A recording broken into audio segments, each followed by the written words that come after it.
j'espère que vous allez bien. On se retrouve aujourd'hui avec Lydie pour son témoignage. Du coup, je vais te laisser te présenter en quelques mots ce que tu veux nous dire de toi. Nickel. Bah écoutez, bonjour, je suis diaconesse Lydie.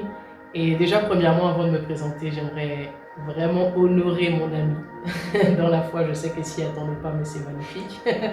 Moi, ce genre de surprise, c'est mon délire, justement.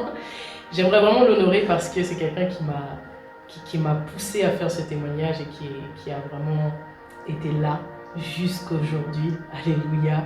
Parce que peut-être que vous ne savez pas, mais en coulisses, il y a toute une préparation avant de pouvoir parler de tout ça. Et vraiment, je t'honore. Je t'honore vraiment et je rends grâce à Dieu de t'avoir dans ma vie. Et vraiment, merci Seigneur parce que voilà, c'est quelqu'un qui m'a soutenu, qui m'a encouragé. Et un jour, elle sortira un livre que je vous encourage. Voilà, c'est tout moi. Que je vous encourage à lire. C'est pas pour maintenant, mais le Seigneur va faire vraiment quelque chose de fort. Et ce livre va vraiment toucher les cœurs. Donc vraiment, merci encore Seigneur pour sa vie. Et c'est important de le reconnaître. Gloire à Dieu. Donc je suis diaconesse Lydie. Super. Je l'ai mis mal à l'aise, mais c'est l'essentiel. Moi, c'est tout moi. Voilà. Gloire à Dieu. Gloire à Dieu.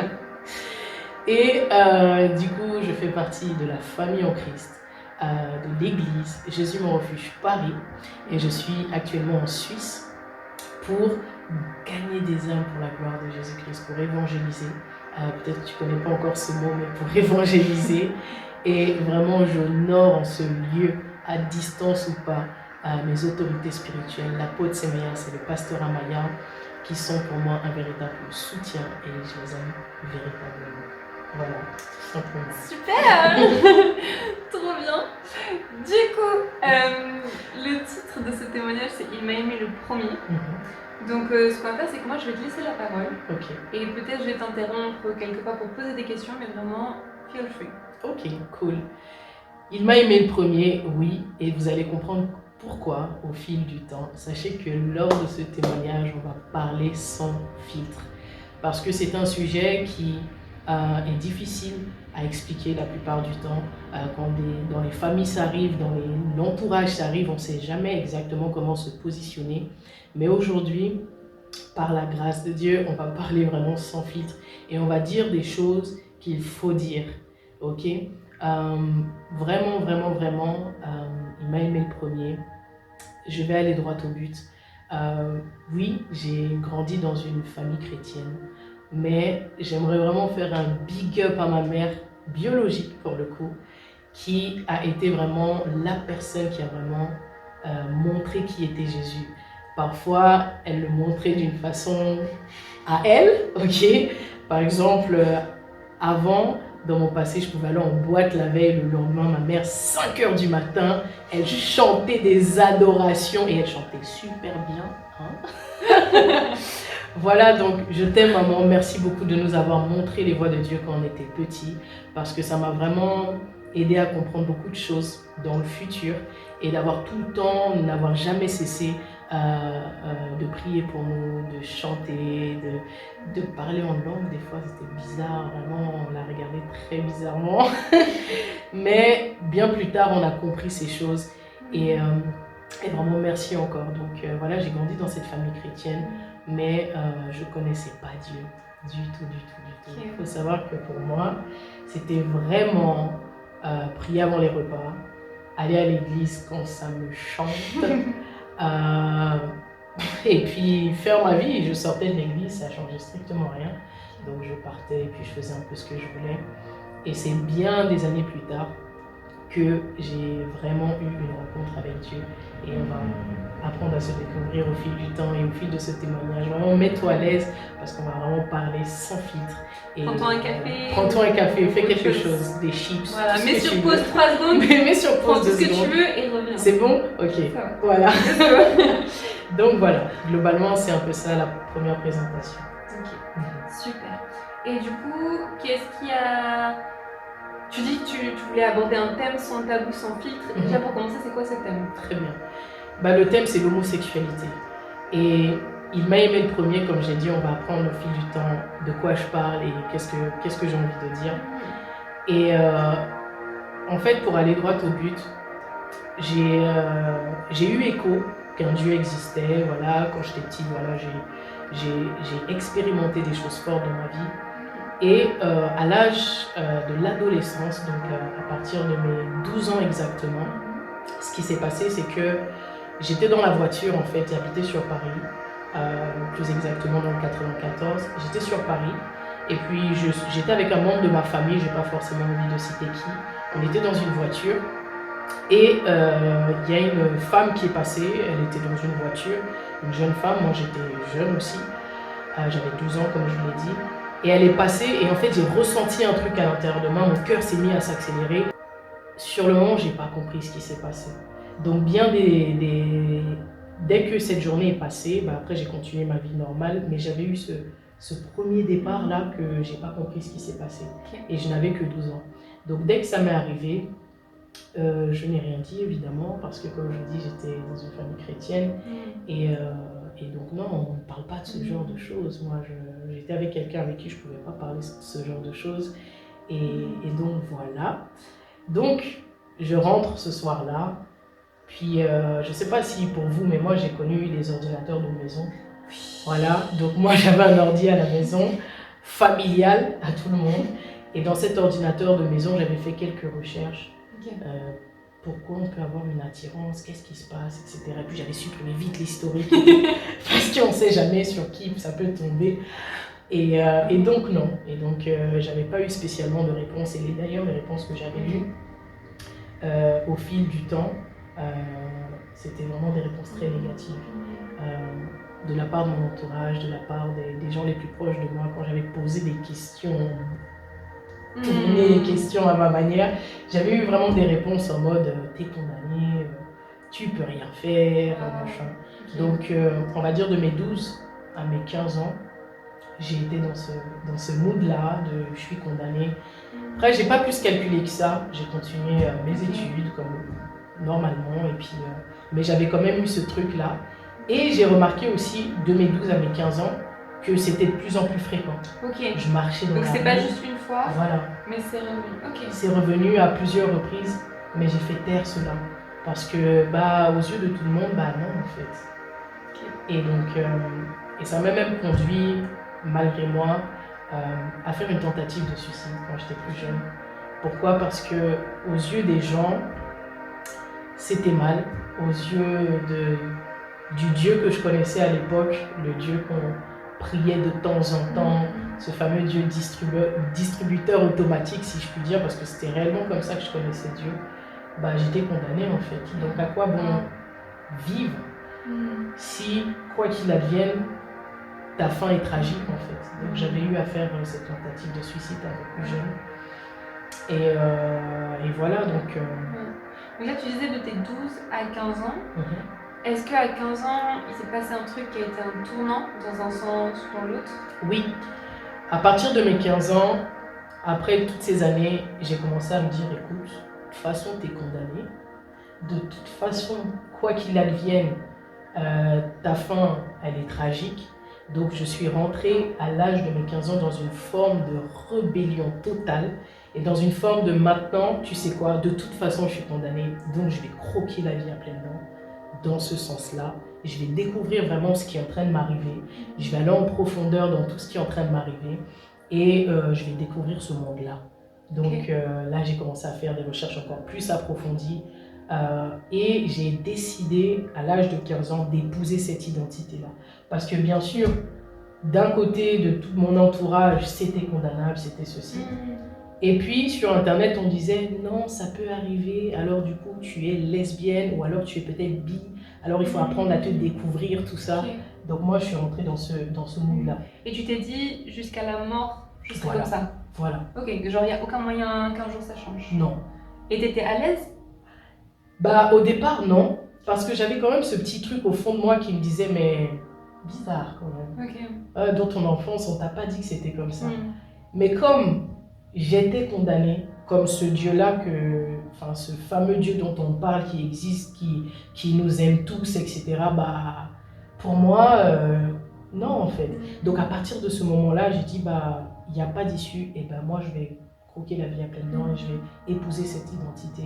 Et même, ça me faisait même parfois plaisir, tellement j'avais épousé cette identité, ça a commencé, même moi-même, j'ai commencé à m'habiller comme un garçon de plus en plus. Bah après, c'est vrai que j'ai grandi avec des grands frères, essentiellement. Donc beaucoup de personnes peuvent dire oui, mais ça a joué, tout était hyper garçon manqué, machin et tout. Oui, mais j'avais aussi ce côté-là, donc moi maintenant, je suis un bonhomme. Ok. Vraiment. À partir de ce jour-là, j'ai dit moi je suis un bonhomme en fait. C'est comme ça et pas autrement. D'accord. Voilà. Ok. Et du coup, qu'est-ce qui s'est passé après? Donc, ce qui s'est passé, c'est qu'il y a eu comme un recommencement à un moment donné et j'ai rencontré quelqu'un qui était de la famille d'une ancienne amie à moi. Et pareil, j'ai eu encore mon cœur qui s'accélère encore et ces pulsions, j'ai envie de les appeler comme ça, et ces pulsions qui sont venues. Et du coup, je me suis dit là, contrairement à la dernière fois où je rejetais, je me disais non, j'ai besoin d'avoir d'explications et tout. Là, cette fois-ci, comme j'ai dit auparavant, malheureusement, j'avais décidé d'accepter cette identité et de découvrir qu'est-ce qui se passait. Donc, pour accélérer un peu le truc, j'ai appris à connaître cette personne et c'était ma première relation. On a fait 2 années ensemble. Et au bout de 2 ans, en fait, je me suis dit, mais non, on va pas s'arrêter là. On va aller encore plus dans tout et n'importe quoi. Ça veut dire que j'ai commencé à rechercher les boîtes à Paris, voilà. Parce que il y avait aussi cette forme de rejet que j'avais vécu par rapport à mon entourage, aux personnes que je connaissais. Mais dans ces boîtes-là, eh ben, je me sentais à l'aise. Dans cet environnement-là, j'étais vraiment à l'aise parce que je pouvais exprimer cette sexualité sans qu'on me pointe du doigt ou qu'on me dise je suis condamnée, qu'on me fasse des choses. Mais voilà, au fil du temps, j'ai vraiment fait toutes ces choses-là. J'ai découvert vraiment un monde. Donc j'ai découvert ce monde. Et voilà, je suis rentrée dans cette je croque la vie à pleines dents, je fais ce que je veux, etc.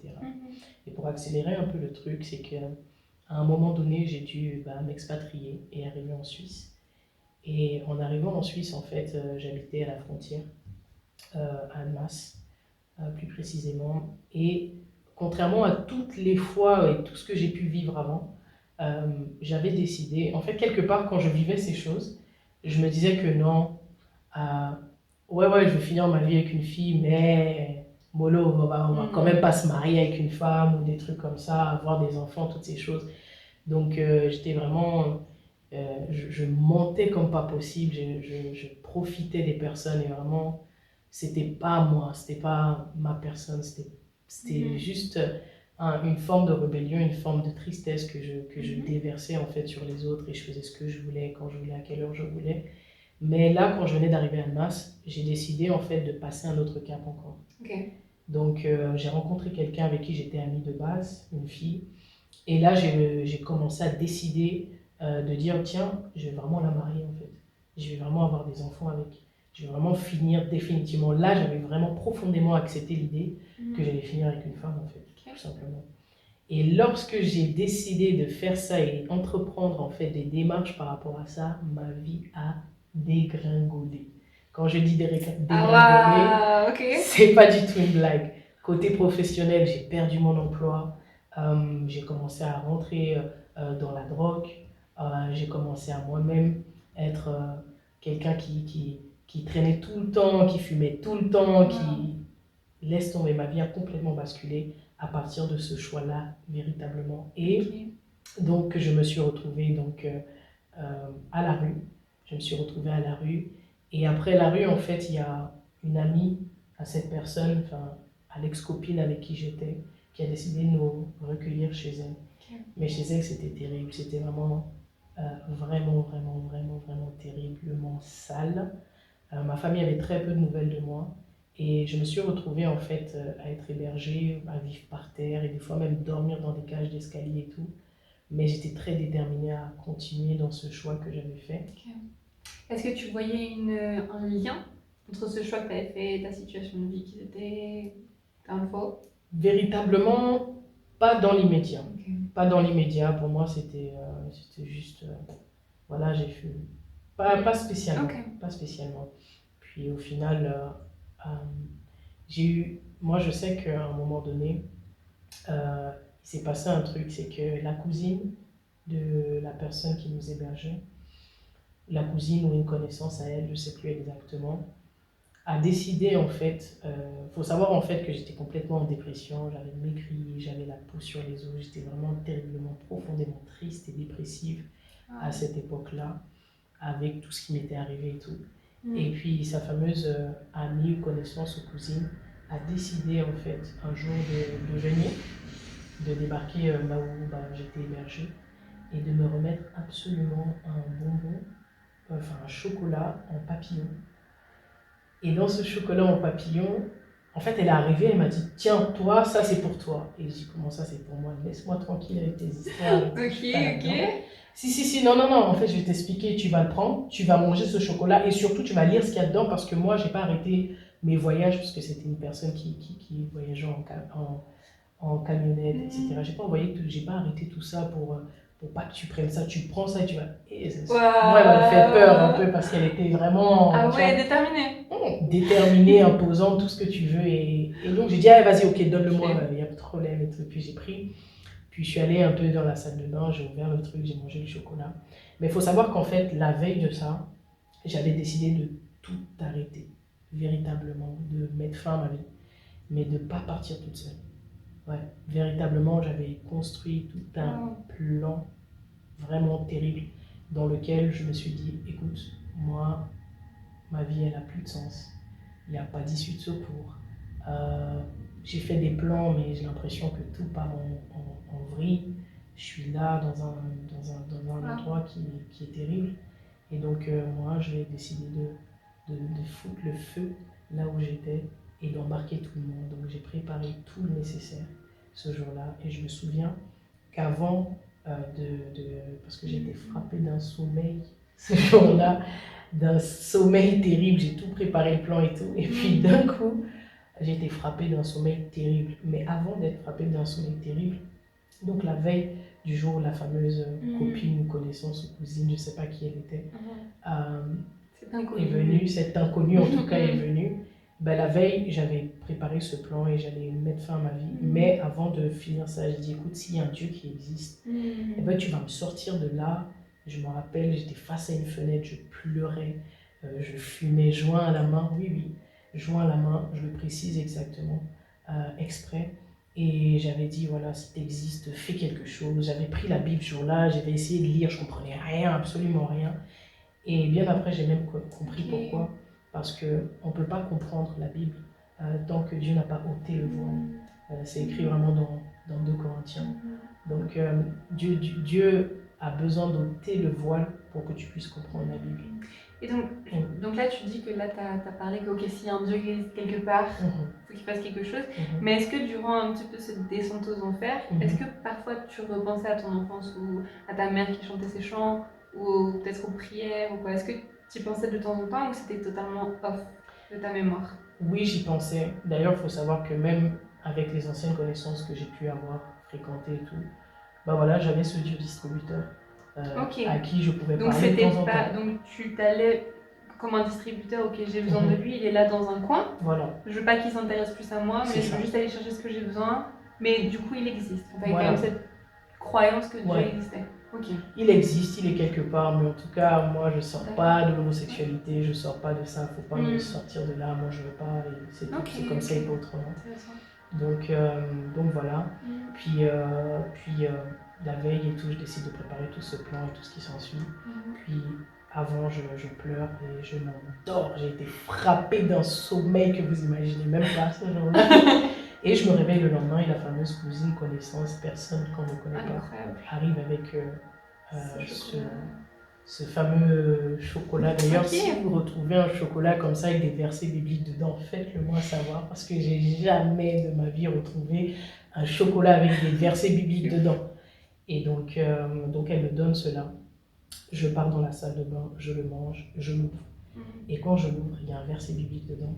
Et dans le verset biblique qui est écrit dans Sophonie 3 au verset 17, il est écrit: l'Éternel ton Dieu est au milieu de toi comme un héros qui sauve.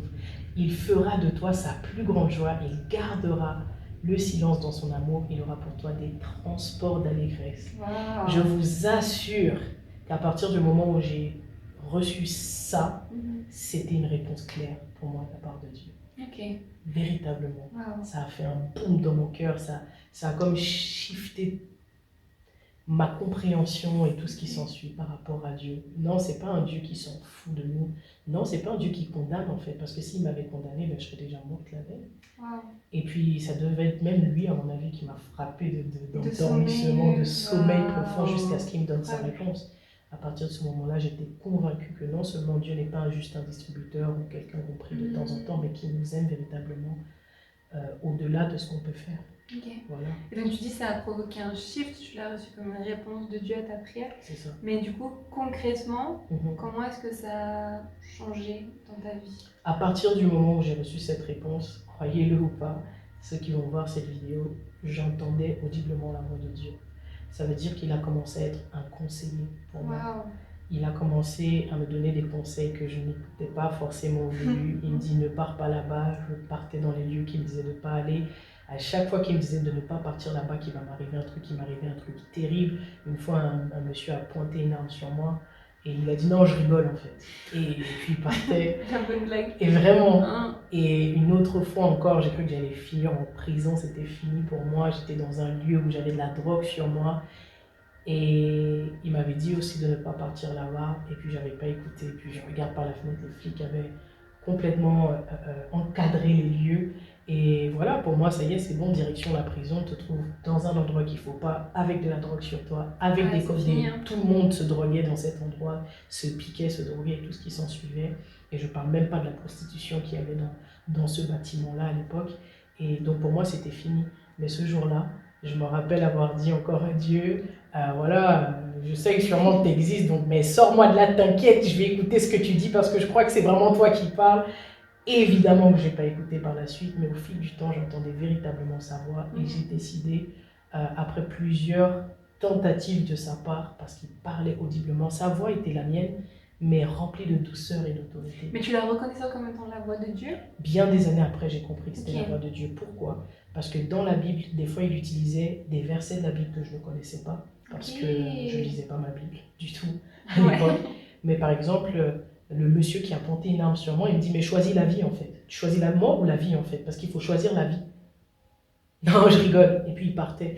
Et ça, c'est un verset dans la Bible.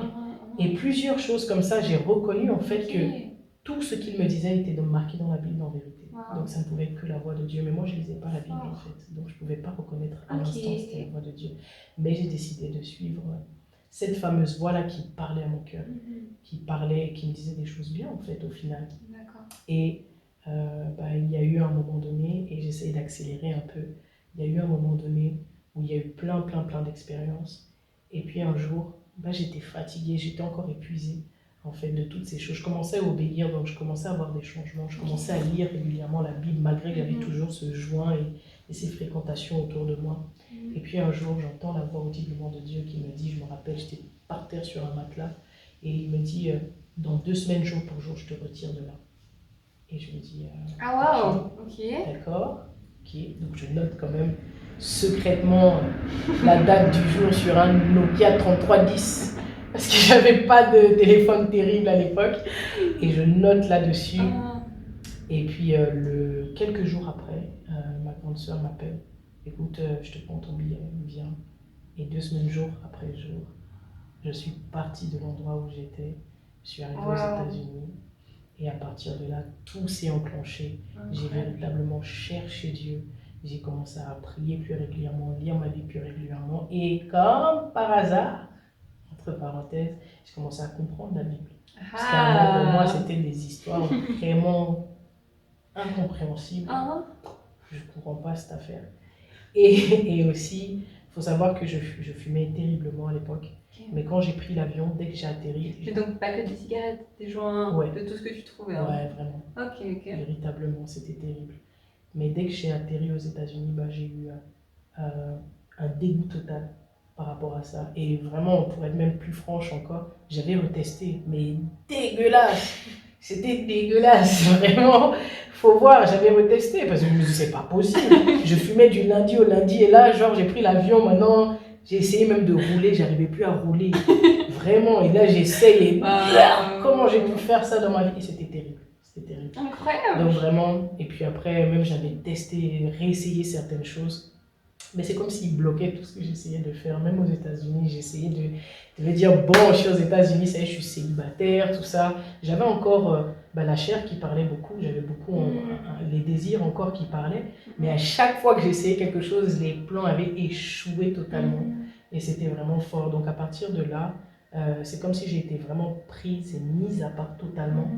Et dans cette mise à part-là, j'ai appris à connaître. Et d'ailleurs, j'aimerais vraiment saluer profondément un pasteur, pasteur Nathalie, parce que dans cette période-là, j'avais vu son témoignage et à l'époque, ça avait touché mon cœur énormément parce que j'avais eu à la rencontrer dans les milieux gays de l'époque, dans des soirées terribles.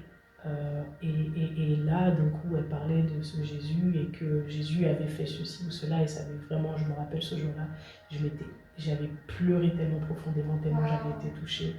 Et aussi la chaîne EMCI TV. Allez taper EMCI TV. Si vous ne connaissez pas encore, on va l'écrire. Allez-y. Parce qu'eux aussi, ils m'ont beaucoup fortifié. C'était mes premières prêches que j'ai regardées sur Internet et tout ce qui s'ensuit. Et même la chante d'Ena Moana qui a véritablement touché mon cœur avec ses louanges et ses adorations à l'époque. Parce qu'elle, lorsqu'elle chantait, ça touchait mon cœur. Je me sentais pleinement concerné par ce qu'elle disait. Et donc voilà, dès que ça a fini aux États-Unis, j'avais la conviction de passer par les eaux du baptême. Donc je suis rentrée à Paris. Et là, je suis passée par les eaux du baptême. Et là, c'était vraiment parti pour apprendre à connaître ce Dieu qui m'a sorti véritablement. Qui était-il? Pourquoi il m'a parlé? Pourquoi toutes ces choses, en fait? Donc, j'ai essayé d'apprendre profondément à connaître ce Dieu-là. Moi, j'aurais une question. Oui. C'est que tu disais qu'au début, quand tu étais jeune et que ça t'arrivait, tu cherchais des réponses, mais tout ce que tu trouvais de la part des gens qui connaissaient Dieu, c'était de la condamnation. Maintenant que toi, tu apprenais à connaître ce Dieu-là, qu'est-ce qu'il te disait par rapport à l'homosexualité ou par rapport à tout ça? Ok. Véritablement, en fait, c'est que Dieu, il nous aime bien au-delà de ce qu'on peut faire. Désolé de choquer peut-être un grand nombre d'entre vous, mais Dieu ne t'appellera pas par voleur, pédophile, homosexuel, non. Il veut une relation avec chacun d'entre nous, bien au-delà de ce qu'on fait en fait. Lui veut véritablement une relation. C'est bien pour ça, à mon avis, qu'il parlait à mon cœur, qu'il parlait... il m'appelait jamais par un défaut, mais il cherchait tout le temps à me protéger, à me parler, à m'aimer en fait, à avoir cette relation avec moi. Donc véritablement, c'est ce que je dirais. C'est ce que je dirais, vraiment. Ouais. Et je crois vraiment que tout ce que j'ai vécu, dans le psaume 34 au verset 18, il est écrit que l'Éternel est près de ceux qui ont le cœur brisé et il sauve ceux qui ont l'esprit dans l'abattement. Si tu te sens triste à l'heure aujourd'hui, j'ai vraiment envie de le dire. Lorsque tu vas rencontrer ce Jésus véritablement, ce ne sera pas une religion que tu vas rencontrer, ce ne sera pas un pasteur que tu vas rencontrer, mais ce sera quelqu'un qui va te restaurer, qui ne va jamais t'appeler par ton péché en fait, ou par les erreurs que tu as pu même commettre dans le passé. Vraiment. Par la suite, j'ai envie de dire que le thème de cette interview, c'est « Il m'a aimé le premier », parce que c'est véritablement ça. Il m'a démontré un amour inconditionnel, un amour qu'on ne peut pas mesurer en fait, tout simplement. Ok, donc tu es passé par les eaux du baptême, tu as appris à connaître Dieu, tout ça. Est-ce que Dieu il a changé quelque chose par rapport à ton homosexualité? Oui, définitivement, j'avais vraiment l'idée, depuis l'âge de mes 12 ans, enfin à partir du moment où j'ai vraiment véritablement épousé cette identité, que j'allais finir ma vie avec une femme, que j'allais me marier avec une femme, que voilà, il n'y a rien ni personne qui pouvait changer ça. Mais le jour où véritablement, désolé encore de vous choquer, où je n'ai plus rien ressenti envers une femme, où à l'époque, je pouvais regarder une femme comme un homme regarde une femme, Mais à l'heure d'aujourd'hui, c'est définitivement parti. Et là, j'ai compris qu'on n'est pas né là-dedans, en fait. Et que c'est soit on épouse cette identité et on y reste, soit on cherche à savoir si tout ce que j'ai raconté aujourd'hui, c'est la vérité, s'il y a vraiment ce Jésus qui existe. Et là, véritablement, on rencontre quelqu'un d'extraordinaire. Donc tu disais que avant tu avais épousé cette identité Yes. de l'homosexualité et tout. Mhm. Et du coup maintenant, Mhm. c'est quoi l'identité que tu as? Waouh, j'appartiens à Jésus. Mon identité, c'est que j'appartiens à Jésus. Wow. Véritablement. Je ne suis plus appelée par je sais pas, un mot. Je ne suis plus qualifiée par ce genre de choses et je ne serai plus jamais qualifiée par ce genre de choses. Mon identité se trouve uniquement en Jésus-Christ maintenant. Et est-ce que tes œuvres, ça peut y changer quelque chose? Est-ce qu'il y a quelque chose qui peut changer cette identité-là, que tu appartiens à Jésus-Christ? Alors, pas du tout. Okay. Alors, si vous ne le savez pas, vous pouvez donner tout votre argent à toutes les associations de la planète. Vous pouvez faire tout le bien sur cette terre que vous voulez. Mais véritablement, il n'y a qu'en plaçant la foi en Jésus-Christ, en invitant Jésus-Christ dans votre cœur et en lui demandant de faire l'œuvre, en fait, lui-même, et en acceptant sa mort à la croix et sa résurrection, que tu es sauvé. Tout simplement. Mais c'est lui aussi qui met cette foi en toi, en fait. C'est pas toi-même. C'est-à-dire qu'il faut juste l'inviter d'un cœur sincère et vous-même, vous verrez à quel point il est réel, à quel point il te donne une paix. La vie éternelle, ça veut dire une vie après la mort. Oui, il se passe quelque chose véritablement et tu as cette assurance que rien ne peut t'arriver et que tu lui appartiens à 100%. Voilà. Mais rien ni aucune œuvre ne peut te donner ça. Non. Et juste pour ajouter, vous aussi, vous pouvez avoir cette identité-là yes. en faisant comme elle a dit. Voilà, tout simplement. Ok. C'est un véritable Dieu. Okay. Et est-ce qu'il t'est arrivé de repartir en arrière, du coup? Oh oui. En toute franchise, plusieurs fois, j'ai eu à tomber. Et je dirais que le pourquoi de cela, c'est que on est dans un corps. Et dans ce corps-là en question, lorsque tu n'as pas une relation régulière avec Dieu, pas que tu n'as pas été enlevé définitivement de ce milieu-là, c'est qu'il y a aussi comme un éloignement en fait de celui qui est capable de t'expliquer véritablement les choses et te montrer que ce n'est pas ce qu'il veut dans ta vie. Et quand tu t'éloignes de ça, tu es même capable de faire pire que ce que tu faisais avant. Voilà, tu peux devenir extrêmement sombre, si je puis dire, lorsque tu n'as pas cette véritable relation avec lui. En vérité, celui qui ne connaît pas Dieu n'a pas de limite. Et je pense que celui qui s'éloigne aussi, quand bien même il peut être dans n'importe quel ministère, dans n'importe quelle église, n'importe quel homme qui s'éloigne de Dieu peut devenir pire que ce qu'il était avant. Donc je dirais oui, mais justement une fois de plus, Dieu ne condamne pas. Il ne faut juste pas rester et demeurer dans ces choses-là. Premièrement, la Bible dit aussi que le juste, on n'est pas justifié par nos propres moyens, mais on est justifié par Jésus. Justement, que le juste il tombe 7 fois. Pourquoi il aurait dit ça? Parce que simplement il sait que jusqu'à son retour, ah oui, parce qu'il reviendra un jour, yes. Jusqu'à son retour, on est enclin à pouvoir être pire que ce qu'on était avant de le rencontrer. Alors que son objectif, c'est qu'on devienne meilleur de plus en plus, qu'on lui ressemble véritablement de plus en plus. Et c'est ressembler à la perfection. Donc avant d'épouser la perfection, avant de pouvoir être parfaite, si je puis dire, il y a des étapes. Donc, oui. Et aujourd'hui, qu'est-ce que tu aimerais dire peut-être aux personnes qui passent par cette situation, qui se sentent rejetées ou peut-être qui connaissent Dieu, mais qu'ils disent non mais cette identité c'est plus fort que moi, j'arrive pas. Ou vas-y, moi je me sens rejetée par toutes les personnes qui disent connaître Dieu, même Dieu je suis sûre il me condamne, il me rejette. Qu'est-ce que toi t'aimerais leur dire? Véritablement, ayez une relation avec Jésus. Ayez une relation avec la Bible. La Bible est la parole de Dieu. C'est la Bible qui sanctifie, donc qui te rend pur de plus en plus. C'est Dieu qui te permet de comprendre que rien ni personne, c'est écrit encore dans la Bible, n'hésitez pas à aller le lire, dans Romains 8 au verset 37, rien ni personne, ni aucune situation sur cette terre ne peut te séparer de l'amour de Dieu manifesté en qui? En Jésus-Christ seul. Ça veut dire que vraiment, si tu subis des rejets, des choses difficiles dans ta vie, rapproche-toi de Dieu, cherche à connaître ce Jésus, parce que c'est ce Jésus-là qui jamais ne va t'abandonner.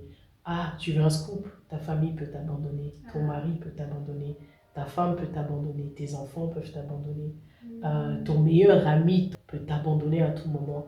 Mais lui là, jamais de la vie t'abandonnera. Jamais. Jusqu'à son retour, il viendra te chercher.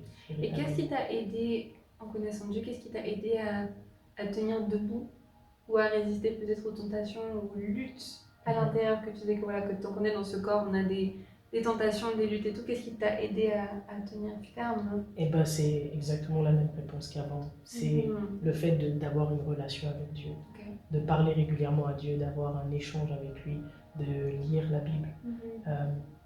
Vraiment, tout homme est mauvais en dehors de la présence de Dieu, qu'on ne se rapproche pas de lui.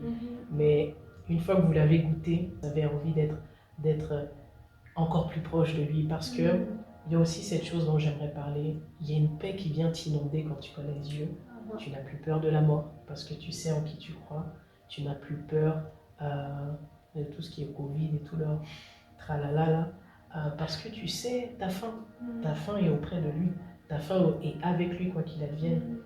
Et véritablement, tu sais que s'il t'arrive la moindre chose sur cette terre, eh ben, lui, il va être là, en fait. Moi, j'aimerais te demander si tu serais d'accord de prier, peut-être pour les personnes qui regardent ça. Donc, prier, c'est pas quelque chose de bizarre. Si jamais on n'est pas en train de faire une initiation, je sais pas quoi, juste tranquille. C'est juste pour que prier, c'est parler avec Dieu. Et donc j'aimerais bien si tu pouvais prier pour toutes les personnes qui sont en train de regarder cette vidéo, qui vont regarder. Yes. Évidemment, comme elle a dit, prier, c'est pas faire des choses bizarres. C'est véritablement, je vais m'exprimer simplement avec mes mots et demander à Dieu de convaincre votre cœur, parce que cette vidéo non plus n'a pas été faite pour convaincre qui que ce soit, j'en suis pas capable. Mais c'est simplement pour vous dire ce que j'ai réellement vécu, et que tout ce que j'ai vécu, c'est merveilleux à l'heure actuelle d'avoir connu cette personne. Donc je vais prier. Seigneur Jésus, je te remercie, Seigneur, pour chaque personne qui va regarder ou tomber sur cette vidéo. Seigneur, je te demande de parler à leur cœur, parce que toi seul sais comment nous parler véritablement. Toi seul as su être patient, toi seul as su m'aimer véritablement comme personne ne m'a aimé et comme personne ne m'aimera. Seigneur, je te demande vraiment que ce soit un garçon ou une fille, vraiment de restaurer sa vie, de restaurer son cœur, de parler à son cœur et véritablement que cette personne expérimente une relation avec toi, qu'il soit dans la foi depuis 40 ans ou pas, Seigneur mon Dieu, qu'ils te connaissent, qu'ils ne te connaissent pas. Seigneur, je t'en supplie qu'ils aient une rencontre véritable avec toi et qu'ils voient que tu es le seul, j'ai bien dit le seul médiateur entre Dieu le Père et cette terre-là et nous-mêmes. Merci Seigneur de les garder et de les protéger au nom de Jésus-Christ. Amen. Merci beaucoup. Merci à toi. Du coup, on va laisser son contact, ton contact quelque part dans l'écran. Et puis aussi dans la description, dans les commentaires. N'hésitez pas vraiment à la contacter. Yes. N'hésitez pas à laisser des commentaires aussi, on va y répondre. N'hésitez pas à partager la vidéo plus loin, à commenter, à autres, que vraiment ça puisse toucher un maximum de personnes. Et puis merci beaucoup pour ce témoignage Un honneur. enrichissant, vraiment. Bye bye. Ciao, à bientôt.